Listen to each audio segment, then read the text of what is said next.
那接下来要上场的这位朋友，最近也是涉足了一个小小的全新的领域，想必有了新的观察啊！为什么要强调观察？掌声有请黑灯。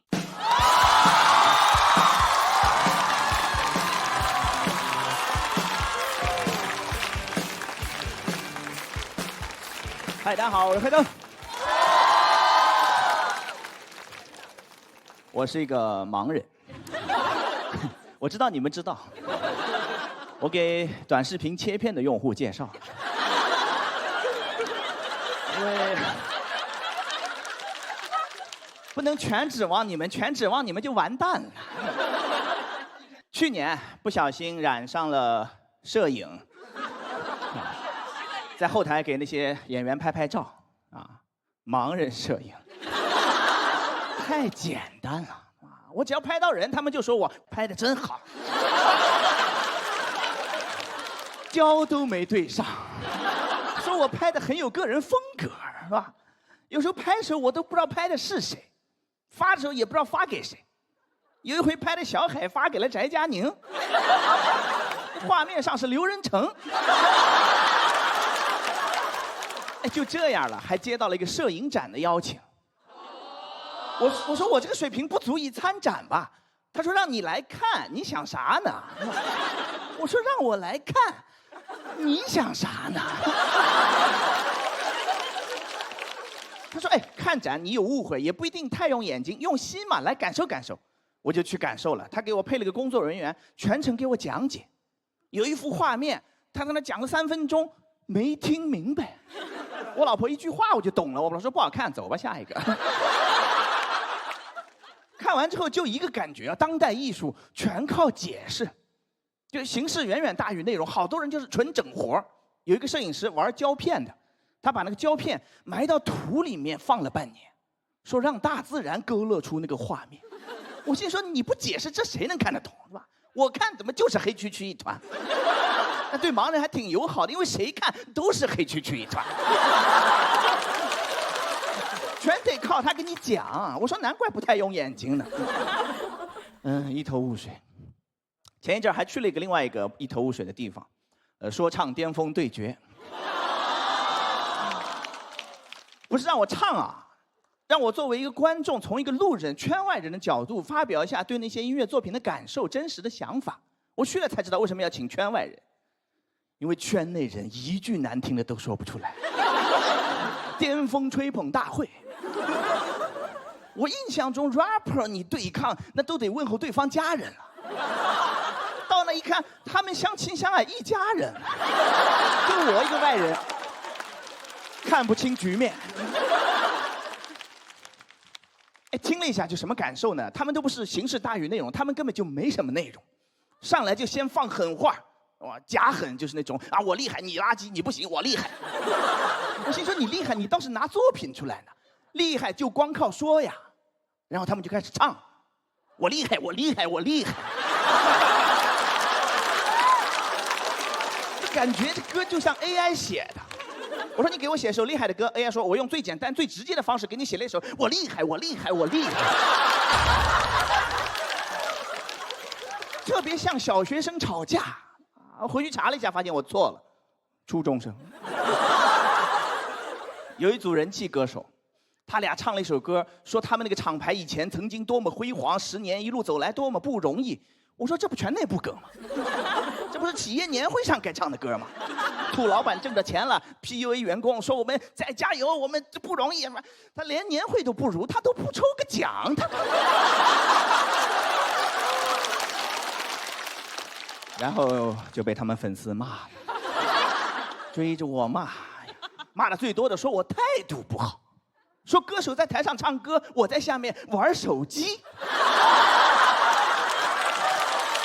我看歌词啊，你们那些哥哥唱的一句都听不清。这一首歌如果盲人听不清，那就没人能听得清。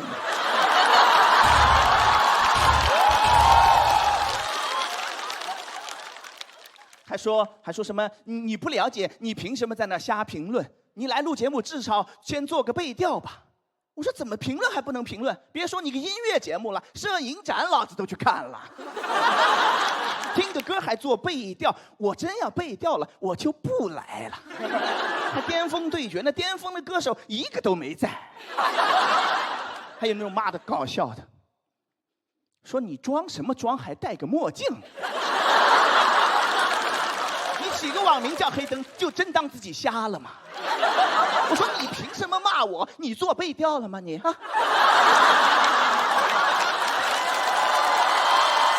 我也是第一次被人这么骂，说你以为你瞎了，你就真的瞎了吗？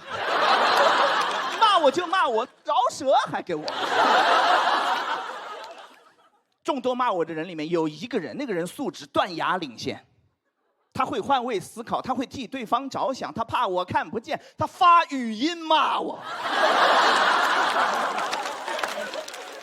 骂的最难听的一个，骂的非常的脏，说还讲什么内部梗，内部梗谁说得过你们脱口秀演员呢？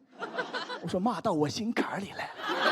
这就是脱口秀最大的问题，你发现没有？内部梗太多了，新观众根本听不懂。你要把这两个节目录制的观众换一换，两群人都懵了。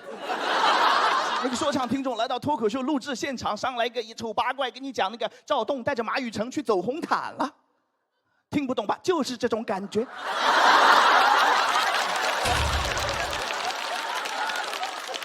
赵栋是谁？赵栋是南瓜。你要没看过3年脱口秀，南瓜你都不知道是谁。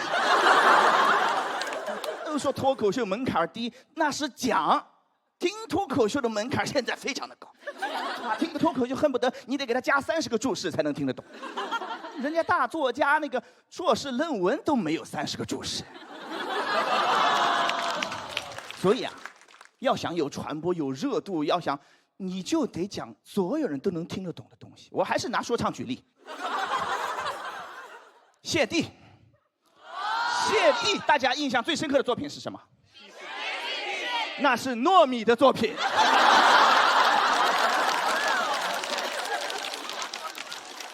你说讽刺不讽刺？这么多年了，谢帝最广为流传的还是那个“老子今天不上班”。这是真有内容、真的情感，才能广泛共鸣、触动内心，对吧？你就应该写这种真的东西啊！所以，你们知道我为什么对这个这么大情绪吗？因为我是最大的内部梗。去年这节目上就这帮人 Q 了我19次，对面节目我还去了5次，我都给剪出来了，9分多钟发到网上去了，你们回去可以搜一下，名字叫《黑灯笑话大全》，但准确来讲应该叫《笑话黑灯大全》。不好笑。就硬 Q， 但凡有个看不清的，就是黑灯。我也不能板着个脸坐在那，显得我这个人小气。我就开始真人秀，我心里想的，去你的是你的票吗？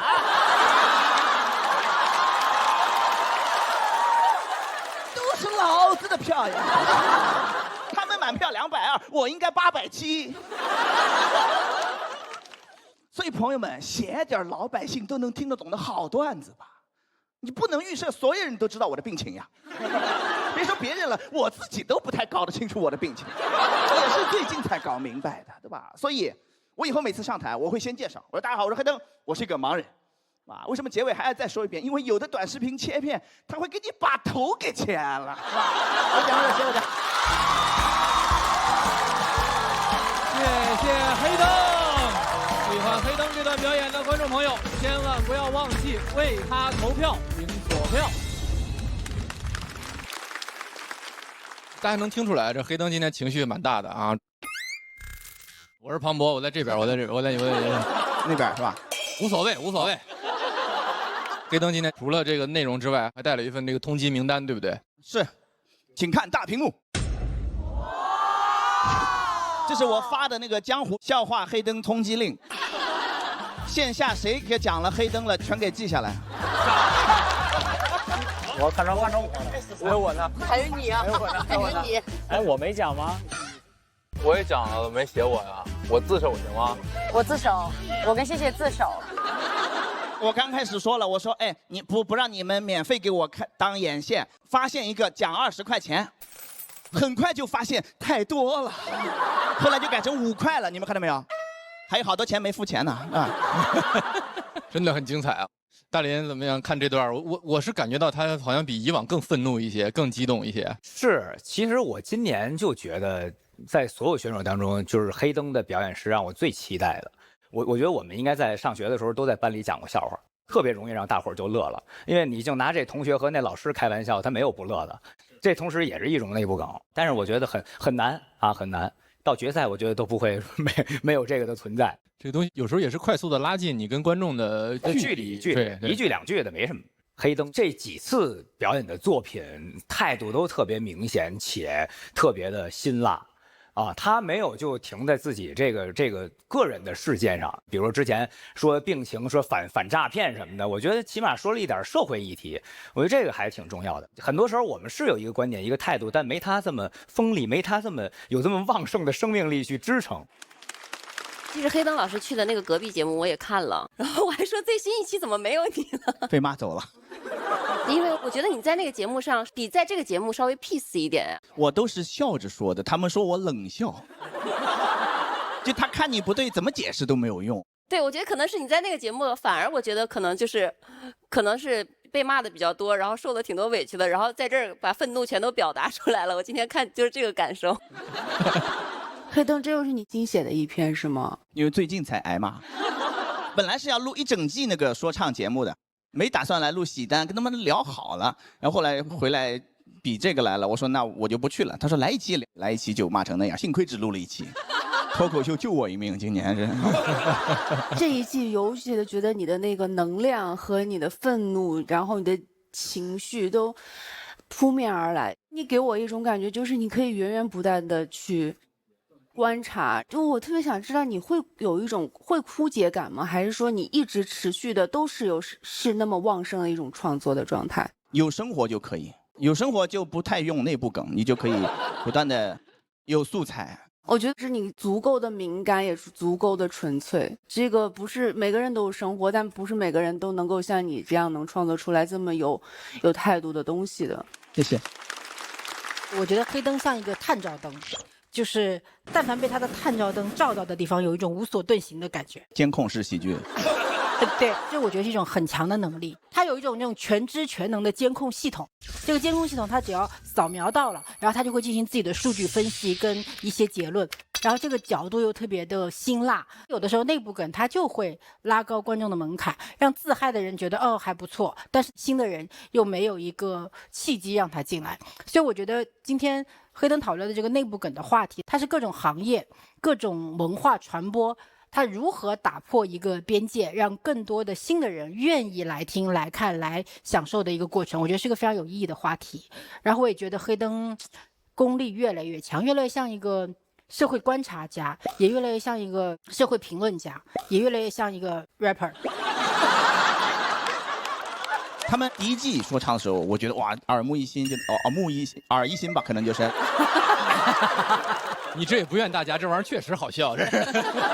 后来就没怎么听了。然后他们找到我的时候，也是想说，你从一个路人的角度去，让他们听听那种，你得怎么打动我？你把这个盘子做大，你就得吸引那些人过来嘛，对吧？结果去了之后，他们反而说，哎，你不懂，你凭什么来？我刚才漏了一句，就是说，不管是什么行业，脱口秀也好，当代艺术还是那个自嗨，就很快就会完蛋了。我爱脱口秀，我不想它完了。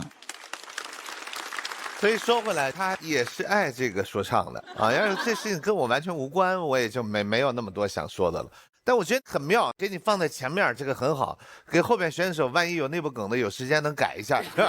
我改的乱七八糟，都演的不好，寂寞，堵死所有人的后路。